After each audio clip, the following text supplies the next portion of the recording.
сәлеметсіздер ме құрметті көрермендер. Сіздермен бірге матем каналы. Бүгінгі біздің сабағымыз геометриялық прогрессия тақырыбында функционалдық сатылыққа арналған кейстік есеп шығару. Сонымен есебіміз халықаралық банк жүйесінде X-Virus атты кибершабуыл жасалды. Вирус файлдарды мынадай жылдамдықпен блоктайды. Бірінші минутта 10 файл, екінші минутта 30 файл, үшінші минутта 90 файл, және тағы сол секілді. Енді бірден анық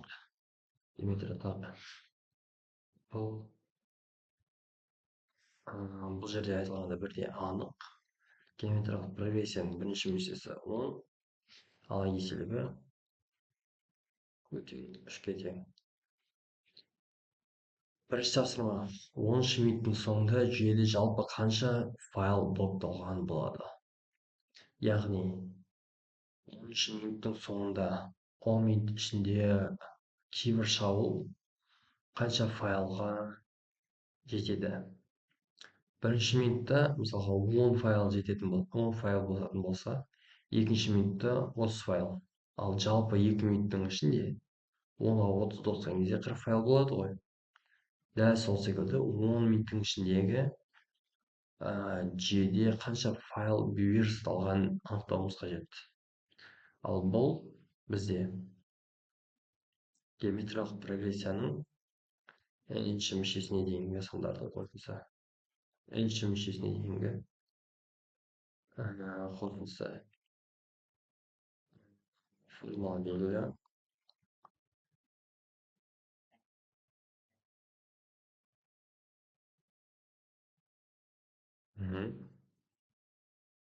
Және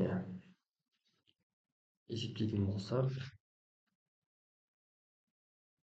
10 көбейтілген 3-тің 10 дәрежесі азайтылған 1 бөлінген 5 азайтылған 1. 10 болады.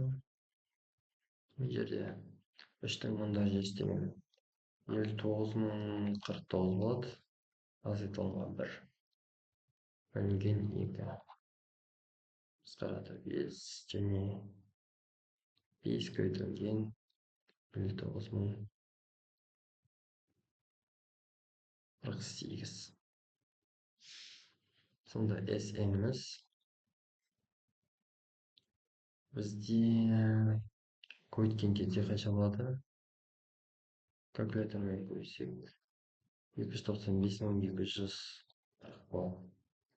Жалпы 10 минуттың соңында жүйеде жалпы 295.240 файл вирустың шабуылына ұшырайды екен. Келесі екіншісі: әрбір блокталған файлын қалпына келтіру үшін дешифрлеу құнында артып отырады. Егер бірінші минутта блокталған файлдардың әрқайсысын ашу $100 болса, әр келесі минуттағы файлдардың ашу құны 20%-ға қымбаттайды. 5-ші минутта блокталған файлдардың қалпына келтіру үшін қанша ақша керек? Бірінші минутта ашу $100 болса, әр келесі минут сайын ашу құны 20%-ға қымбаттайды деп тұр. Бұл сіздерге бір нәрсе айтып тұр ма? Бұл жерде қайтадан геометриялық прогрессия кездесіп тұр. Және оның бірінші элементі с деп белгілейік, $100-ға тең болып тұр.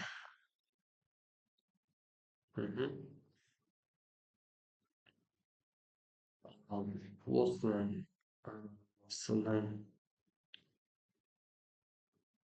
бұл жерде Q2 дейік, Q1 20%-ға артып тұр. Демек, Q-ның мәні 1,2-ге тең. Енді 5-ші минутта блокталған файлдардың қалпына келтіру үшін қанша ақша керек деп тұр. Алдымен 5-ші минутта блокталған файлдардың санын табуымыз қажет.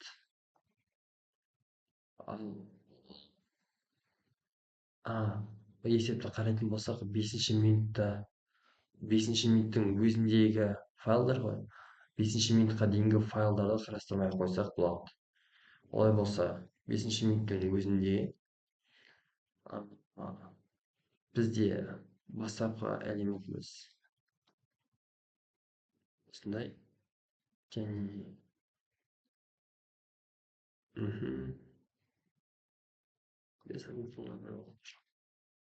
дегеніміз 10 көбейтілген 3-тің 4 дәрежесі.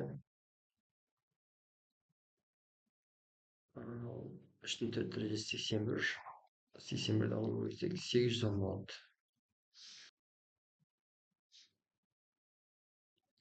Ал енді дешифрлеу құнын анықтайтын болсақ, осы 5-ші минуттың ішінде бағасы 100 көбейтілген 1,2-ның 1-ден 4 дәрежесі деп жазсақ,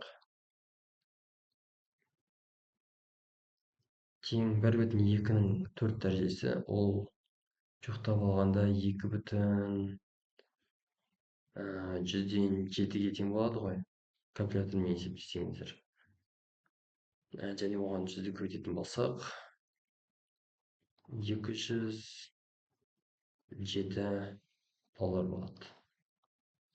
Және осы 2 мәнді көбейткеннен, бұл барлық файл 2 мәнді көбейткеннен барлық файлдың бағасы шығады. Мына жердегі 207 доллар дегеніміз, ол тек бір файлды ғана дешифрлеудің құны. Сонымен осы кейбір шабуылдағы барлық файлдың дешифрлеу құнын анықтайтын болсақ, ол бізде 810 көбейтілген 207-ге тең. Себебі 810 бізде осы дешифрлеу кейбір шабуылдың арқасында зақымға келген файлдардың саны 5-ші минуттағы, ал 207 әр уақыт өткен сайын дешифрлеу құны арта бергендіктен 207 доллар бұл бір файлдың құны болғандықтан 810 файлды дешифрлеудің құнын анықтайтын болсақ, екеуін көбейтеміз. Бұл 167.670-ге тең. Бұл екінші тапсырманың жауабы. Ал енді үшінші тапсырма. Осы банктың антивирусы 15-ші минутта іске қосылады. Егер осы уақытқа дейін блокталған файлдардың саны 10 миллионнан асса, жүйе толық өледі. Банк жүйесі аман қала ма? Осыны ескеретін болсақ, енді 15-ші минутқа дейін біз қанша файл блокталғанын анықтауымыз қажет қой. Ал ол бізде 3-тің 15 дәрежесі 1, 2, 1-ден 5. Ал 3-тің 15 дәрежесі бізде 14.348.907-ге тең. Және осыда бір тас айтамыз. 5 көбейтілген 14.348.906. Бұл бізде 71.744.530-ға тең. Бұл осы 15 минуттың ішінде кейбір шабуылдың арқасында блокталған файлдардың жалпы саны, және бұл мән бізде 10 миллионнан артық болып тұр. Ал бізде қанша? Миллион, 10 миллион. Ал бізде кейбір шабуылға қарсы әрекет тек 15-ші минутта ғана, яғни антивирус 15-ші минутта ғана іске қосылатындықтан, оған дейінгі файлдардың саны 10 миллионнан асып кеткендіктен жүйе толық өледі. Банк жүйесі аман қалмайды. 15-ші минутта қосылғанға шейін 7 есе көп файлды